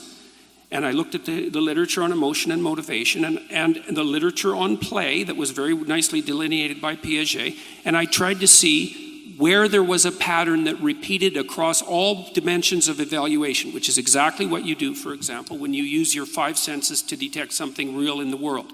And that's what Wilson recommended, was a consilience approach. And so my proposition was, if it manifests itself here and here and here and here and here, 6 places, and it's always the same pattern, then the probability that that pattern exists independent of my delusional interpretation is radically decreased. Yeah, my claim, however, is that many of these things don't repeat. In fact, they're flipped around completely based on different religious assumptions in different cultures. And again, I mean, I would just argue, we can table this for another discussion. I was trying to dispense with those. But I'm just saying something as fundamental as evil doesn't run through all these cultures and all these religious traditions. Then how can you make the claim that everyone would agree with your description of what constitutes bad in the beginning of the moral landscape? It would be, it's not evil in the sense that there's bad and good. There's better and worse. There's better and worse. Sam, there's either universal moral intuitions or there aren't. Which is it? Yes. No. So but are some moral intuitions universal? Yes. No. I would think. Listen, we are just human beings, right? We're human beings first, before we're Hindu or Buddhist or Christian. I mean, we all get indoctrinated into the religion of our parents. This is an artifice that's laid on top of something far deeper. That should be obvious. So we're trying to get down to what's deeper. Okay, so there may be some moral universals. Sure, I think. Okay, Jordan. Is it possible that there are some moral intuitions that are highly specific to particular traditions and wouldn't translate over to others? Yes. It's highly probable, because there would be environment-specific adaptations, like the environment-specific tool use of chimpanzees. Right. Or maybe it's not even the environment. Maybe it's the self-consistency of the belief pattern in question. So I would put that in the broader environment. It might be a consequence of the particularities of that culture. There would be things that, look, think about it like languages. Like many, and this is kind of an answer to the problem that you laid out, which is a real problem. I'm not trying to deny the problem. If you look at, there's a lot of languages. Lots of languages. Look at how different they are. It's like, at some levels of analysis, they're fundamentally different. And at other levels of analysis, they're fundamentally the same, which is how we know that they're languages. And you could say, well, there's a very large number of stories. It's like, yes, there are. But the fact that there's enough commonality across the class of stories, the set of all possible stories, so that we can identify what constitutes a story. And I would say that there's enough commonality across the set of all possible good stories that we can say, well, here's a canonical good story, which is, by the way, what you do at the beginning of the moral landscape. Because you say, this is horrible, this is good. We should move from what's horrible to what's good. Say, yes, you've taken a fragment of the universal story and you've made it the axiom of your moral system, which is what you should do. But the claim that I think is not helpful, even though I understand it, is that that's purely a claim of unmediated fact. It's like, no, there is no unmediated fact. There is, yes. Even facts aren't unmediated facts. I mean, you can't judge something to be factual without presupposing the validity of certain intuitions, like that causes precede events. Or causes precede their effects, and those intuitions could be wrong. I mean, we could live in a teleological universe where everything is getting pulled into the future by some kind of attractor, right? And our notion of causation is totally backwards. That remains to be discovered, and we would use other intuitions to make that discovery. But again, you do pull yourself up by your bootstraps, and that there's no branch of science or mathematics or anything fundamental, logic, that can get away from that. Right. Well, and that's another place. But given that picture, that doesn't render all intuitions equally respectable. Absolutely. Right? Someone agree. says, well, I happen to have an intuition that Joseph Smith saw those golden tablets and they were, and Mormonism is true. That's not the sort of intuition we're talking about here. Your intuition doesn't grant you insight into history. What we could say, and this would be an elaboration of Bret's point, is that moral intuitions of the sort that you're describing have different zones of relevance. So there's some things that would only work as an intuition in very delimited areas of time and space, let's say. There's a hierarchy of moral intuitions, and the more profound the intuition, the more it works as a universal truth across context, just like in a scientific truth. So scientific truth is more profound. This is why the postmodernist readings of Thomas Kuhn are wrong, is that the idea that protons are real is really fundamental, because no matter what span of time and space that you pick, you're going to encounter protons. It works everywhere. And then with moral intuitions, let's say, or moral a prioris, you have the same issue, is some of them are so delimited that they only work here and now. And those are sort of impulsive, low-level intuitions, a whim even. But some of them are really, really deep. The ones, for example, the one that orients you to make the claim that you made in the moral landscape, that the hellish story is bad and the heavenly story is good, right. I would say that's one of the deepest, most context-independent moral intuitions, which is kind of the claim you make, except you claim that it's and again, a fact. Back to my fundamental concern here in the difference, with respect to the difference with how we talk about these things, to call that thing God is fine. That's a God I have no problem with, right? But that's not how most people most of the time are using the word. And there's something misleading about that, and that worries me. Yeah, well, if the claim that you're making is that we're all deeply confused about the nature of divinity and ultimate reality, it's like, yes, clearly. Well, another thing we agree on. I also don't disagree. Look, I've never made the claim that what I'm talking about is like what other people are talking about. I mean, it is in some ways, but I've not made that claim, so I don't see why that's a justifiable criticism. It's like... Well, no, it's a criticism with respect to the very likely effects of communicating in that way. Because I see the results of that communication. It's a little bit, I mean, this is going to sound more invidious than it is, but this is the kind of thing that I get into with Deepak Chopra. Yeah. Deepak and I agree about a lot. I think it's more invidious than it sounds, actually. Yeah.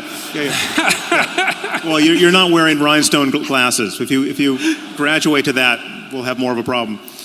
But Deepak clearly wants to let his audience believe that everything they're into is on some level justifiable by his reading of quantum spookiness, right? Yeah.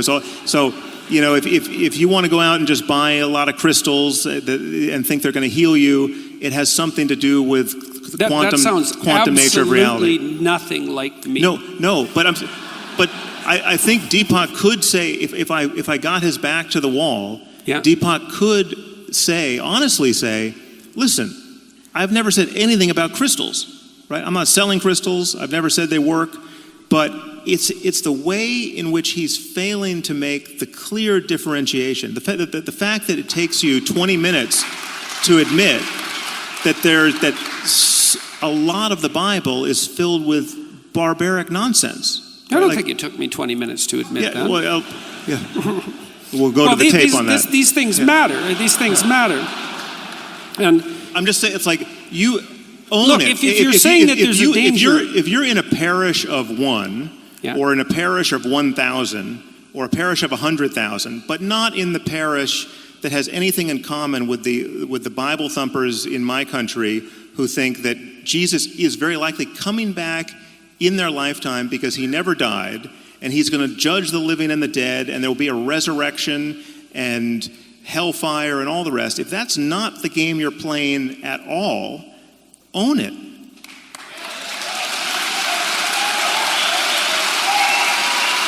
Why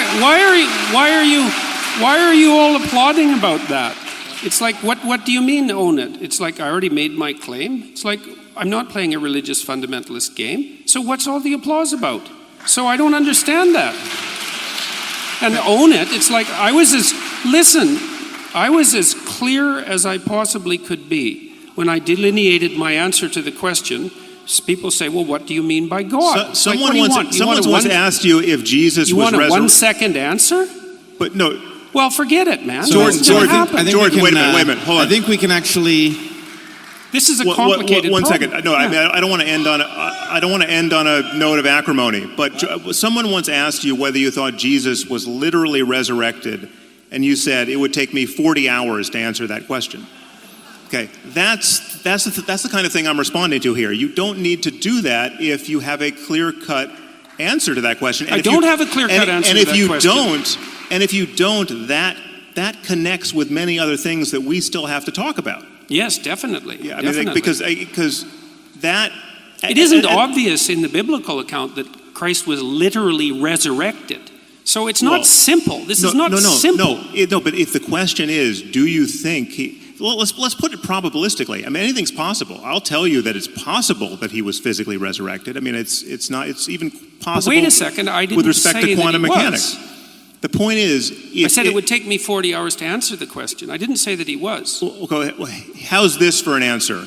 Almost certainly not.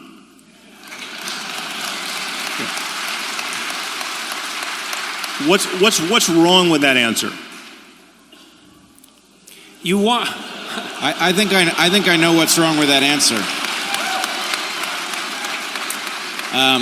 It's a fine answer, and people have been giving that answer for a very long period of time, but the idea doesn't seem to go away. Okay, but that's evidence of what exactly? I don't know. Okay. Well, I can tell you one thing it's an evidence of.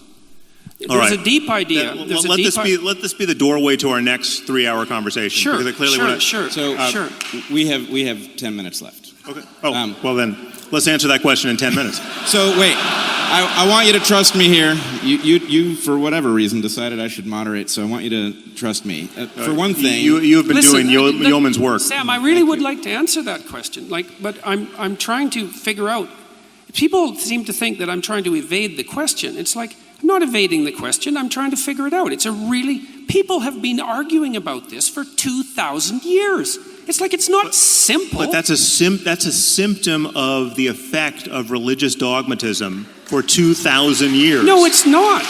Okay. It's partly a symptom of that. It's also partly a symptom of the idea. The resurrection of Jesus is clearly an important question, but you've raised a much bigger and more pressing question for the audience, which is whether or not God cares whether they masturbate. So I actually think if we pursue that answer, that we will actually wrap this up in a way that... You want to end this on masturbation?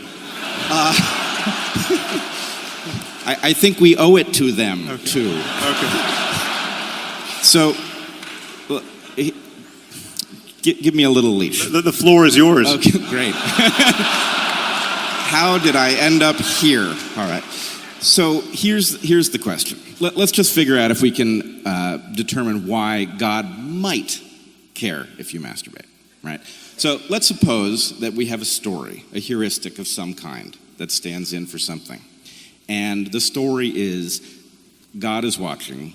He sees you always. He doesn't want you masturbating, so don't you dare. What happens? What happens? Yeah. Well, it's a rather ineffectual You sure? idea. Yeah. Well, I mean, you don't think that story prevented lots of people from masturbating? Well, no, but I think the reality was that you had people masturbating and feeling terrible about it, and you had a whole layer of sexual neurosis that got grafted onto human psychology unnecessarily. Okay, I mean, Christianity has a certain typology of sexual hang-uppery, which you know the tantrics don't have. So, if I understand you correctly, you are agreeing that a certain number of people will have masturbated. Some of them joined the priesthood and raped little boys. I mean, that's all of a piece. Let's not go there. Let's stick with the topic. So a certain number of people will have masturbated. They will have thought. Honestly, it's the same topic. I mean, the taboos around masturbation, the taboos around sexuality prior to marriage, the taboo around divorce, all of the taboo around out-of-wedlock birth, the ideal of celibacy in the priesthood, all of that is just a diabolical machine of needless sexual conflict and misery. Hold on. But yes, okay. You have to take diabolical out of there. How's the whole flood of pornography thing working out for you? I will grant you that there is some interpretation that takes supernatural principles and magic and otherworldliness out of the equation here that gets you some wisdom in the heuristic. Yes, if you're masturbating all the time, you're not satisfying your monogamous relationship with your wife or husband. We don't even need to go there. You're not procreating, and we want children. Let's just agree that a certain amount of masturbation was prevented by that story, which made people fear the consequence of them engaging in it, which would result in, I'm pretty sure, less masturbation, which means that in seeking a release, which we are physiologically programmed to seek, one might end up looking in a more urgent fashion for a mate. Right. So it's are we going to enforce monogamy? Is that no? So look, I'm trying to take you somewhere. I think there is a way that we can rescue some important part of what both of you are saying that can now be reconciled, and then there's a bitter pill for each of you. I mean, that's just the way this looks to me. So if we can agree that this makes sense actually as a fitness-enhancing adaptation, that this story would result in people behaving in a way that might result in them marrying early, might result in them reproducing earlier than they would otherwise, right? Then we can understand it as mechanistic, and we can understand what you said, that, maybe God would care about whether or not people masturbate because God is a metaphor for some set of stories that gets you to behave in an adaptive fashion. But the point for you then would be that Sam is arguing, with reason, we can decide whether or not to employ this story at this moment, whether it's a good idea for us to urgently reproduce as quickly as possible, which, for example, increases the size of the population of the planet, whereas delaying reproduction keeps the rate of population growth down and might be a better choice for a moment in history when we have 7.5 billion people on the planet. So, in some sense, what I think I see is the religious story itself makes some kind of sense if you adhere to it in a manner that you are obligated and have no tools with which to question it. Then you will miss the fact that at this moment you might want to throw that story out. But the problem is it doesn't make sense, and this is a problem with these heuristics in general. It doesn't make sense for the right reason, and that's why it's not a reliable guide given other changes in the world. But with everything changing, you want to be making sense for the right reason. You don't want it so useful fictions have to be retired at a certain point. Useful truths stay true. I mean, because they're based on your engagement with reality. And so to take your point about pornography, which I think is totally valid, you could have a completely rational conversation in terms of human psychology and sociology and what you want society to look like about the corrosive nature of pornography, right? That's not, you don't have to be a Victorian prude to worry that there might be something wrong with the infinite availability of pornography to 13-year-olds and above, right? I mean, that's I don't know what generation of human beings we're raising in the current environment. It's quite worrisome, actually. But again, you don't have to invoke mythology to do that. And I would say the temptation to invoke mythology, to say, well, you actually, So how do you do it? Poseidon really gets pissed off when you masturbate. How do you do it? How do you do it? We don't have a mechanism. We have no mechanism for controlling that. Talk about the effects on human relationships and your own mind and your own intention and the way you view other people. Sam, that barely works for sex ed. It barely works for condom education. What was that? It barely works. Like those sorts of educational interventions to stop that kind of fundamental behavior have very little effect. People aren't nearly as amenable to behavioral changes as a consequence of rational educational interventions as you might hope. I mean, and that's part and parcel of very broad clinical literature. They're not as amenable to dogmatic intrusions either. I mean, they are, and that might be a problem. And there are problems with that. Well, no, because they're, again, this is just. Like the terror of God in that situation. The problem is that even if you could make the case that a dogmatic attachment to one or another religion was better, all things considered, than being secular, truly secular and truly rational, right?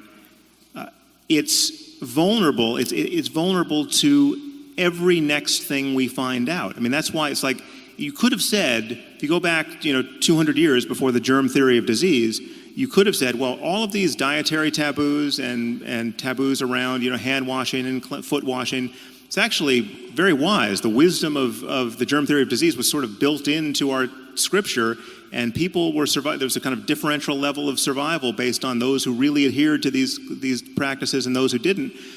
Okay, but it's blind to the actual variables. Like there's nothing special about shellfish necessarily, or there's nothing special about pork necessarily, or whatever the example is. And once you get the actual variables in hand, then the whole edifice comes crashing down, and then you really just want to understand the variables that work. Look, I don't know if the whole edifice comes crashing down, and it isn't clear to me that you want to claim that, because one of the things you did say in the moral landscape, and I think this is associated with your interest in spirituality, is that there is some baby mixed in with the bathwater.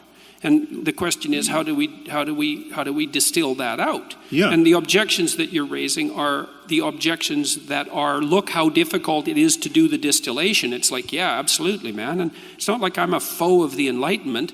I think you Enlightenment types, and I'd put Pinker in the same camp, radically overestimate the degree to that was a casus sui. It's like everyone was barbaric and superstitious until 1750, and some miracle occurred, and now we all became enlightened. Like there was a lengthy developmental history clearly of we that. all haven't. I mean, this is hence our complaining about the problem. And most of the world hasn't had the Enlightenment yet. True. On some level. Look, I'm no foe to the Enlightenment, but I think that it had a lengthy developmental history that is radically underplayed by the people who ground it purely in rationality. It's clearly still developing. My point is, we should be able to agree that having a worldview guided by a continuous, honest engagement with reality insofar as we can apprehend it is better than having a worldview solidified or anchored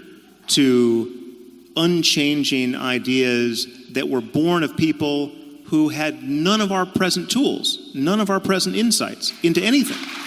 Well, it depends on the principles.